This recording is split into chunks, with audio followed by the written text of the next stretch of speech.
আপোনালোক সকলোকে শুভ দুপৰীয়া জনাইছোঁ। এয়া চিকেন কাৰী বনাবলৈ লৈছোঁ। কেৰাহীখনত মিঠাতেল গৰম কৰি ল'লোঁ, তাত পিঁয়াজ ৰঙচুৱাকৈ ফ্ৰাই কৰি ল'লোঁ, তাৰপিছত আদা নহৰু পেষ্ট দিও ফ্ৰাই কৰি ল'লোঁ। তাৰপিছত আলু দিছোঁ স্কিনত দেখুওৱাৰ ধৰণে, দি পেলাই আলুখিনিও ফ্ৰাই কৰি ল'লোঁ।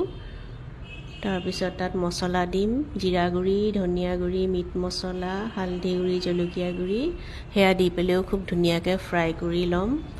তাৰপিছত খুব ধুনীয়াকৈ ধুই লোৱা চিকেনখিনি দিছোঁ। চিকেনখিনি দি পেলাই খুব ধুনীয়াকৈ ফ্ৰাই কৰি ল'ব। আন্দাজমতে নিমখ দিছোঁ। চিকেনখিনি খুব ধুনীয়াকৈ ফ্ৰাই কৰিব। ফ্ৰাই কৰি থাকোঁতে যেতিয়া তেলটো বিৰিঙি আহিব, তেতিয়া তাত পানী এড কৰিব। পানী এড কৰি গেছটো চিমত ৰাখি ঢাকন মাৰি 15 মিনিটছ কুক হ'বলৈ দিব।